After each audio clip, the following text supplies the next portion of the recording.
بسم اللہ الرحمن الرحیم۔ شہر رمضان، رمضان شہر رحمتی والبرکہ۔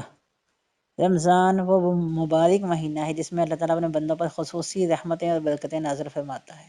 شیاطین کو قید کر کے اپنے بندوں کو نیکی کے کاموں کی رغبت دلاتا ہے تاکہ وہ بھلائی کے کام کرنا ان کے لیے آسان ہو جائیں۔ رسول اللہ صلی اللہ علیہ وسلم نے فرمایا کہ جب رمضان کا مہینہ آتا ہے تو رحمت کے دروازے کھول دیے جاتے ہیں، اور دوسری روایت میں آتا ہے کہ نبی صلی اللہ علیہ وسلم نے فرمایا تحقیق تمہارے پاس رمضان آیا ہے، یہ برکتوں والا مہینہ ہے، اللہ تعالیٰ نے اس کے روزے تم پر فرض کیے ہیں، اس میں جنت کے دروازے کھول دیے جاتے ہیں، جہنم کے دروازے بند کر دیے جاتے ہیں اور شیاطین جھکڑ دیے جاتے ہیں۔ اس میں ایک رات ہے جو 1000 مہینوں سے بہتر ہے۔ جو اس کی بھلائی سے محروم رہے گا وہ محروم ہی رہے گا۔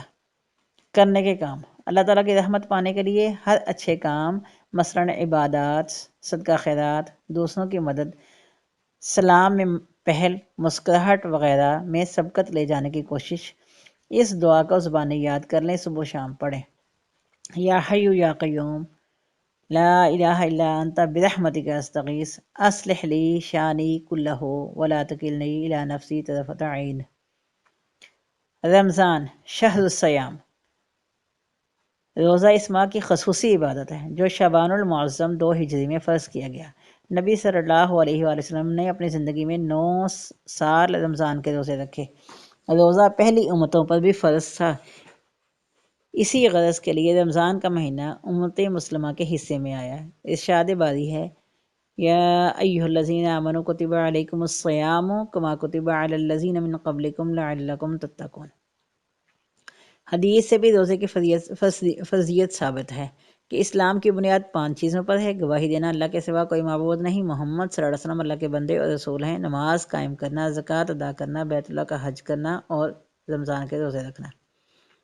روزہ فرض ہونے کے ساتھ ساتھ بے شمار فائدوں کا حامل اور اجر و ثواب کمانے کا ذریعہ بھی ہے، جیسے کہ احادیث سے پتہ چلتا ہے کہ روزہ جنت میں داخلے کا ذریعہ۔ رسول اللہ صلی اللہ علیہ وسلم نے فرمایا کہ علیک بالصوم فإنہ لا مثل لہ، تم روزے کو لازم پکڑو، اس جیسی کوئی چیز نہیں ہے۔ روزہ داروں کے لیے جنت میں خصوصی دروازہ ہے۔ رسول اللہ صلی اللہ علیہ وآلہ وسلم نے فرمایا جنت میں ایک دروازہ ہے جسے ریان کہا جاتا ہے۔ قیامت کے دن پکارا جائے گا کہ روزے رکھنے والے کہاں ہیں؟ چنانچہ جو شخص روزہ رکھنے والا ہوگا وہ اس میں داخل ہو جائے گا، اور جو اس میں داخل ہو جائے گا وہ اسے کبھی پیاس نہیں لگے گی۔ سنن ابن ماجہ، روزہ آگ سے بچاؤ کا ذریعہ ہے۔ نبی صلی اللہ علیہ وآلہ وسلم نے فرمایا جو شخص اللہ کے راستے میں ایک دن کا روزہ رکھے، اللہ تعالیٰ اس کے بدلے اس کے چہرے کو آگ سے 70 سال کی مسافت پر رکھے گا۔ روزے دار کی منہ کی بو اللہ کو بہت پسند ہے۔ نبی صلی اللہ علیہ وسلم نے فرمایا کہ قسم ہے اس ذات کی جس کے قبضے میں میری جان ہے، روزے دار کے منہ کی بو اللہ کو مشک کی خوشبو سے زیادہ پسند ہے۔ روزے کی جزا اللہ تعالیٰ خود دیں گے۔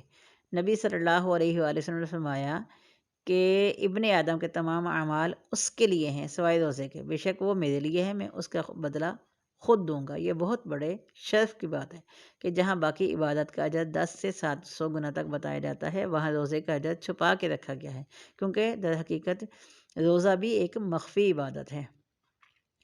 روزہ ڈھال ہے۔ رسول اللہ صلی اللہ علیہ وسلم نے فرمایا کہ روزہ آگ سے ڈھال ہے، جس طرح لڑائی میں تم میں سے کسی کی ڈھال ہوتی ہے، یعنی روزے کی وجہ سے انسان بہت سے گناہوں سے بچ جاتا ہے، وہ گناہ جو کر کے وہ جہنم میں جا سکتا ہے۔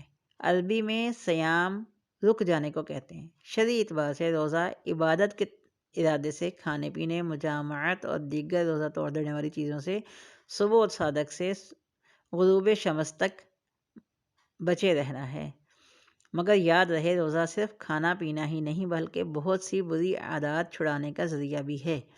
اسی لیے ہم دیکھتے ہیں کہ امام ابن جوزی نے روزے کے 3 درجے بتائے ہیں۔ ضرورت اس بات کی ہے کہ ہم اپنا جائزہ لیں کہ ہمارا روزہ کس درجے کا ہے۔ نمبر 1 عام روزہ۔ عام روزہ تو یہ ہے کہ خود کو پیٹ بھرنے اور شہوت سے روکے رکھے۔ نمبر 2 خاص روزہ۔ خاص روزہ یہ ہے کہ نظر، زبان، ہاتھ پاؤں، کان اور تمام اعضاء کو گناہ سے بچائے۔ نمبر 3 خاص الخاص روزہ۔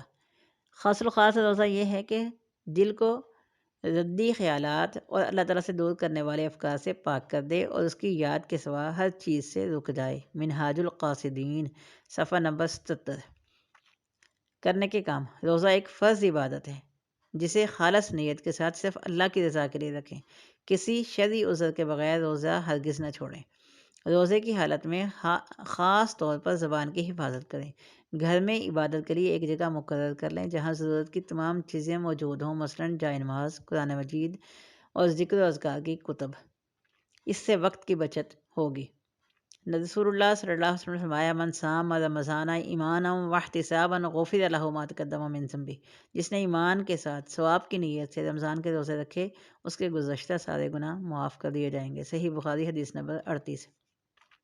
رمضان شہر السحور والافطار۔ روزہ نفس کو اللہ کی اطاعت کا پابند بناتا ہے۔ بندہ اللہ کے حکم سے ایک خاص وقت تک کھانا پینا چھوڑ دیتا ہے اور ایک خاص وقت میں اگرچہ اس کا دل نہ چاہ رہا ہو تب بھی اللہ کی خوشنودی کے لیے کھاتا ہے۔ بعض اوقات سحری کھانے میں ناپسندیدگی کا اظہار کیا جاتا ہے اور کچھ لوگ سحری نہیں کرتے، حالانکہ نبی صلی اللہ علیہ وسلم نے سحری پہ زور دیا ہے۔ آپ نے فرمایا کہ سحری کا اہتمام ضرور کرنا چاہیے۔ بندہ مومن کے لیے سحری کے کھانے میں برکت ہے۔ سحری کا کھانا نبی صلی اللہ علیہ وآلہ وسلم کی سنت ہے۔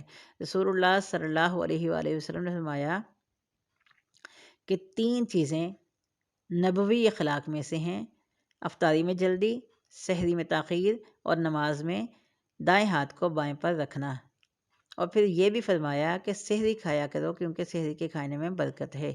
سحری اللہ کی عطا ہے۔ رسول اللہ صلی اللہ علیہ وسلم کے پاس ایک آدمی آیا تو نبی صلی اللہ علیہ وسلم اس وقت سحری کھا رہے تھے۔ آپ نے فرمایا، یہ سحری برکت ہے جو اللہ نے تمہیں عطا فرمائی ہے، اس لیے اسے مت چھوڑا کرو۔ سحری ضرور کھانی چاہیے، اگرچہ پانی کا ایک گھونٹ ہی پی لیا جائے۔ سحری کھانے والوں پر رحمتیں نازل ہوتی ہیں۔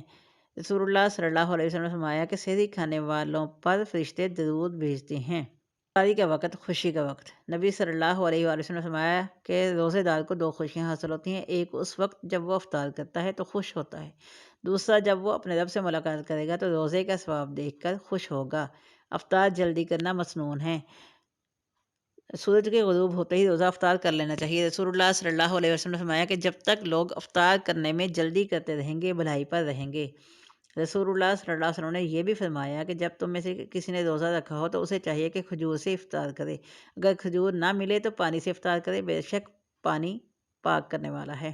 رسول اللہ صلی اللہ علیہ وسلم نے فرمایا کہ رسول اللہ صلی اللہ علیہ وسلم نماز سے پہلے تازہ کھجوروں سے روزہ افطار کرتے، اگر کھجوریں تازہ نہ ہوتی تو خشک کھجور تناول فرما لیتے، یہ بھی نہ ہوتی تو پانی کے چند گھونٹ ہی پی لیا کرتے تھے۔ افطاری کروانے کا اجر۔ رسول اللہ صلی اللہ علیہ وسلم نے فرمایا کہ جس نے روزہ دار کو روزہ افطار کروایا اسے بھی اتنا ہی اجر ملے گا جتنا روزہ دار کے لیے ہوگا۔ روزہ دار کے اس اجر سے کم کچھ بھی نہیں ہوگا۔ کرنے کے کام۔ سحری افطاری کا اہتمام اعتدال سے کریں کیونکہ یہ شہر الطعام نہیں ہے بلکہ شہر الصیام ہے۔ بہت مدغن غذاؤں اور پیٹ بھر کر کھانے سے پرہیز کریں تاکہ جسم میں سستی پیدا نہ ہو۔ بچا ہوا کھانا ضائع نہ کریں بلکہ کسی ضرورت مند کو دے دیں۔ افطار کی دعائیں۔ روزہ کھولتے وقت رسول اللہ صلی اللہ علیہ وسلم یہ کلمات کہا کرتے تھے: اللہم لک صمت وعلی رزقک افطرت۔ یہ حدیث ضعیف ہے۔ ذہب الظمأ وابتلت العروق وثبت الاجر انشاءاللہ۔ پیاس ختم ہو گئی، رگیں تر ہو گئیں اور روزے کا ثواب انشاءاللہ پکا ہوگا۔ روزہ افطار کرانے والے کو یہ دعا دیں۔ رسول اللہ صلی اللہ علیہ وسلم نے حضرت سعد بن عبادہ کے پاس روزہ افطار کیا اور پھر یہ دعا دی: افطر عندکم الصائمون واکل طعامکم الابرار وصلت علیکم الملائکۃ۔ روزے دار تمہارے ہاں روزہ افطار کرتے رہیں، نیک لوگ تمہارا کھانا کھاتے رہیں، فرشتے تمہارے لیے دعا کرتے رہیں۔ رمضان شہر الغفران۔ اللہ تعالیٰ بہت غفور رحیم ہے، واسع المغفرہ ہے اور معاف کرنے کو پسند فرماتا ہے۔ اس کا وعدہ ہے کہ جو گناہوں پر شرمندہ ہوں، سچے دل سے توبہ کر لیں، وہ انہیں معاف کر دیتا ہے۔ انسان تو خطا کا پتلا ہے، چھوٹے بڑے گناہوں میں مبتلا رہتا ہے جس پر اس کو ندامت اور شرمندگی بھی ہوتی ہے، اور ہر انسان چاہتا ہے کہ کسی طرح اس بوجھ سے آزاد ہو جائے۔ رمضان گناہوں سے پاک ہونے کا بہترین موقع ہے۔ نبی صلی اللہ علیہ وسلم نے فرمایا کہ ایک رمضان دوسرے رمضان تک اپنے درمیان ہونے والے گناہوں کو مٹا دیتا ہے، جبکہ کبیرہ گناہوں سے اجتناب کیا جائے۔ جن کا روزہ رات کا قیام بخشش کا ذریعہ ہے۔ نبی صلی اللہ علیہ وسلم نے فرمایا کہ جس نے ایمان کے ساتھ اور ثواب کی نیت سے رمضان کے روزے رکھے اس کے گزشتہ سارے گناہ معاف کر دیے جاتے ہیں۔ جو شخص رمضان پائے اس کی مغفرت نہ ہو وہ بدنصیب ہے۔ جابر بن سمرہ سے روایت ہے، نبی صلی اللہ علیہ وسلم ممبر پر چڑھے اور فرمایا آمین آمین آمین۔ آپ صلی اللہ علیہ وسلم نے فرمایا کہ جبرائیل آئے میرے پاس اور انہوں نے کہا کہ اے محمد صلی اللہ علیہ وسلم، اللہ تعالیٰ اسے اپنے رحمت سے دور کرے جس نے رمضان پایا پھر وہ مر گیا اور اس کی بخشش نہیں ہوئی حتیٰ کہ وہ جہنم میں داخل کر دیا گیا۔ آپ کہیے آمین۔ میں نے کہا آمین۔ سحری کا وقت استغفار کے لیے بہت موزوں ہے۔ اللہ کے خاص بندوں کی صفت ہے کہ اس وقت وہ اللہ سے سرگوشیاں کرتے ہیں اور اپنے گناہوں کی معافی مانگتے ہیں۔ ایک حدیث میں آتا ہے نبی صلی اللہ علیہ وسلم نے فرمایا کہ اللہ تعالیٰ ہر آدھی رات کو یا ایک تہائی حصے میں آسمان دنیا پر نزول فرماتے ہیں اور ارشاد کرتے ہیں کہ ہے کوئی مجھ سے مانگنے والا میں اس کو عطا کروں، ہے کوئی دعا کرنے والا میں اس کی دعا قبول کروں، کوئی ہے جو مجھ سے مانگے میں اسے عطا کروں، کوئی ہے جو مجھ سے بخشش مانگے میں اسے بخش دوں، یہاں تک کہ طلوع فجر ہو جاتی ہے۔ کرنے کے کام: اپنے گناہوں پر نادم ہو کر غلطیوں کا اعتراف کریں اور رو کر اللہ سے توبہ کریں۔ تمام مسلمانوں کی بخشش کے لیے بھی دعا کریں۔ گزشتہ گناہوں کی لسٹ بنائیں، خاص کر وہ گناہ جس کے بارے میں شیطان آپ کو خوف دلاتا ہے کہ اللہ تعالیٰ ان گناہوں کو نہیں بخشے گا۔ سحری کے وقت خصوصی استغفار کریں، گھر والوں کو بھی اس کی یاد دہانی کروائیں اور دن میں کم از کم 100 دفعہ استغفار کریں۔ استغفر اللہ العظیم الذی لا الہ الا هو الحی القیوم واتوب الیہ۔ رمضان شہر التقویٰ۔ روزے کا اصل مقصد تقویٰ کا حصول ہے، جیسا کہ اللہ تعالیٰ نے فرمایا اے ایمان والو تم پر روزے فرض کیے گئے ہیں جس طرح تم سے پہلے لوگوں پر فرض کیے گئے تھے تاکہ تم متقی بن جاؤ۔ تقوی کا معنی ہی بچنا ہے۔ روزے کی حالت میں صرف کھانے پینے سے پرہیز کافی نہیں بلکہ ہر قسم کے گناہوں سے بچنا بھی ضروری ہے۔ روزے کی حالت میں اگر ہم حلال کھانے پینے سے پرہیز کرتے ہیں تو حرام اور ممنوع کاموں حتیٰ کہ برے خیالات، منفی سوچوں، بدگمانی، جھوٹ، چغلی، غیبت اور لڑائی وغیرہ سے بھی اجتناب کرنا چاہیے۔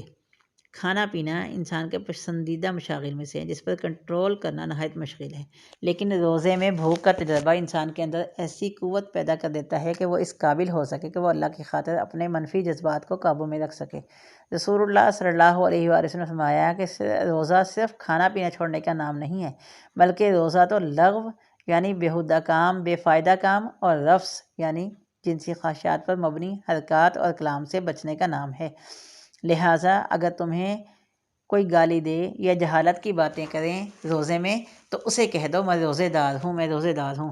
رسول اللہ صلی اللہ علیہ وسلم نے فرمایا کہ جس نے جھوٹ، بیہودہ اعمال، بیہودہ باتوں کو نہیں چھوڑا اللہ کو اس کی بھوک کی کوئی ضرورت نہیں۔ ایک جگہ نبی صلی اللہ علیہ وسلم نے فرمایا کہ جس نے بدزبانی، جھوٹ نہ چھوڑا اللہ تعالیٰ کو اس کے کھانا پینا چھوڑنے کی بھی کوئی ضرورت نہیں۔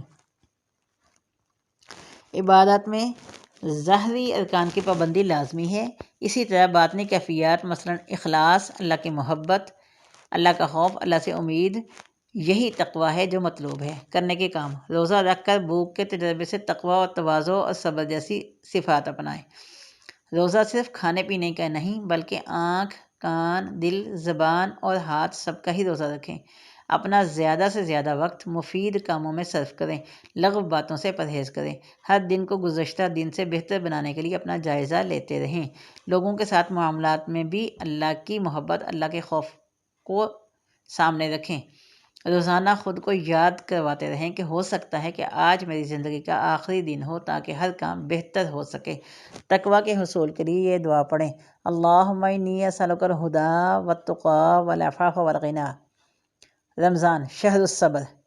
صبر کا مطلب ہے رکنا، اپنے آپ کو تھامنا۔ زندگی میں انسان کو بہت سے ناخوشگوار واقعات کا تجربہ ہوتا ہے، بعض اوقات دوسروں کی زیادتی کا نشانہ بننا پڑتا ہے۔ ایسے میں اگر انسان جلد بازی سے کام لے کر منفی رد عمل کا اظہار کرے تو معاملہ مزید خراب ہو جاتا ہے۔ اس کا واحد حل صبر ہے۔ کوئی بھی غلط قدم اٹھاتے ہوئے روزہ انسان کو بار بار یاد کرواتا ہے کہ وہ لڑائی جھگڑے، شور ہنگامے سے پرہیز کرے۔ ایسے میں وہ ان الفاظ کو بطور ڈھال استعمال کرتا ہے کہ میں روزے دار ہوں۔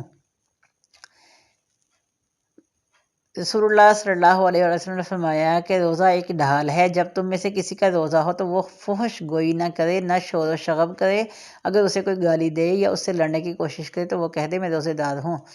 روزہ انسان کی پسندیدہ چیزوں پر روک لگا کر اسے صبر کی تربیت دیتا ہے۔ دنیا اور آخرت کی کامیابی کے لیے صبر نہایت ضروری ہے۔ لوگوں سے معاملہ کرتے ہوئے اگر ناموافق بات سے واسطہ پڑے تو اگر دوسرا شخص ایسی بات کہہ دے جسے روزے دار کو غصہ آ جائے تو اسے اپنے روزے کا خیال کرتے ہوئے صبر و تحمل سے کام لینا چاہیے۔ خاص طور پر کوشش کرے کہ غصے کے وقت خاموش رہے۔ صبر اگرچہ مشکل کام ہے مگر اس کا بدلہ جنت ہے۔ اللہ تعالیٰ نے قرآن پاک میں فرمایا کہ کہہ دو اے میرے بندو جو ایمان لائے ہو تم اپنے رب سے ڈرو، جنہوں نے اس دنیا میں نیکی کی ان کے لیے بھلائیاں ہیں اور اللہ کی زمین کشادہ ہے، صبر کرنے والوں کو ان کا اجر بے حساب دیا جائے گا۔ کرنے کے کام: ہر مشکل مرحلے پر صبر سے کام لیں، زبان کی خاص حفاظت کریں، غلط بات نہ کرنے کا پختہ عہد کریں، اپنا غصہ ضبط کریں، دوسروں کو غصے میں دیکھیں تو صبر کی تلقین کریں، خود کو بھی یاد کرواتے رہیں کہ منفی رد عمل شر کا راستہ کھولے گا اور مثبت رد عمل خیر کا دروازہ کھولے گا۔ رمضان شہر القرآن، قرآن مجید اللہ کا کلام ہے جسے اللہ تعالیٰ نے انسانوں کی ہدایت کے لیے نازل کیا۔ اس کے نزول کے لیے رمضان کے بابرکت مہینے کی بابرکت رات کا انتخاب فرمایا۔ رمضان میں نبی صلی اللہ علیہ وسلم جبرائیل علیہ السلام کو قرآن پاک سنایا کرتے تھے۔ عبداللہ بیان کرتے ہیں کہ رسول جبرائیل ہر سال نبی صلی اللہ علیہ وسلم سے ملاقات کرتے اور نبی صلی اللہ علیہ وسلم رمضان گزرنے تک انہیں قرآن پاک سناتے۔ ایک حدیث میں یہ بھی ہے کہ رسول اللہ صلی اللہ علیہ وسلم ہر سال جبرائیل کو ایک دفعہ قرآن پاک سنایا کرتے تھے اور وفات سے پہلے آخری سال آپ نے 2 بار سنایا۔ ان مذکورہ احادیث سے ہمیں رمضان میں قرآن مجید کے ساتھ آپ کے خصوصی تعلق کا پتہ چلتا ہے، اسی لیے ہمیں بھی اس بابرکت ماہ میں قرآن مجید کے ساتھ اپنے تعلق کو مندرجہ ذیل طریقوں سے مضبوط کرنا چاہیے۔ تلاوت سے: قرآن پاک عربی میں نازل ہوا اس لیے اس کے متن کی تلاوت باعث ثواب ہے، ہر حرف پر 10 نیکیوں کا وعدہ ہے۔ اللہ تعالیٰ قرآن پاک پڑھنے والوں کو ایسی کامیاب تجارت کی خوشخبری دیتا ہے جس میں کسی قسم کا گھاٹا نہیں۔ قیام اللیل میں تلاوت قرآن پاک: تراویح یا قیام اللیل میں قرآن مجید پڑھنا سننا باعث شفاعت ہے۔ رسول اللہ صلی اللہ علیہ وسلم نے فرمایا کہ روزہ اور قرآن قیامت کے دن بندے کے لیے سفارش کریں گے۔ روزہ کہے گا اے اللہ میں نے اس بندے کو کھانے پینے اور اپنی خواہش پوری کرنے سے روکے رکھا، لہٰذا اس کے بارے میں میری سفارش قبول فرما۔ قرآن کہے گا اے میرے رب میں نے اس بندے کو رات کو سونے سے روکے رکھا، لہٰذا اس کے بارے میں میری سفارش قبول فرما، چنانچہ دونوں کی سفارش قبول کر لی جائے گی۔ اسی طرح عبداللہ بن عباس کی ایک حدیث سے یہ بھی پتہ چلتا ہے کہ قرآن مجید دن کی نسبت رات کو پڑھنا زیادہ افضل ہے، کیونکہ آپ صلی اللہ علیہ وسلم ہر رات جبرائیل کو قرآن پاک سناتے تھے۔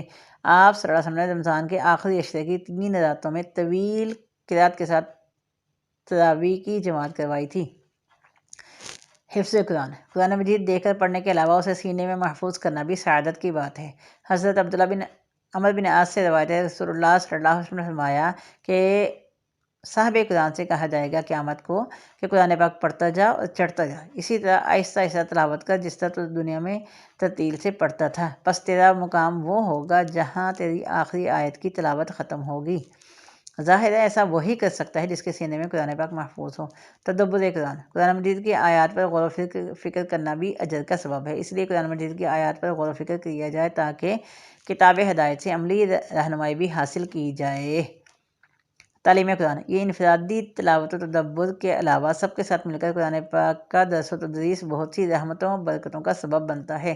رسول اللہ صلی اللہ علیہ وسلم نے فرمایا کہ جو لوگ اللہ کے گھروں میں سے کسی گھر میں اکٹھے ہوتے ہیں اور اللہ کی کتاب پڑھیں پڑھائیں ان پر اطمینان نازل ہوتا ہے، رحمت انہیں ڈھانپ لیتی ہے، فرشتے ان کے گرد گھیرا ڈال لیتے ہیں۔ اللہ تعالیٰ ان لوگوں کا ذکر ان فرشتوں سے کرتا ہے جو اس کے پاس موجود ہوں۔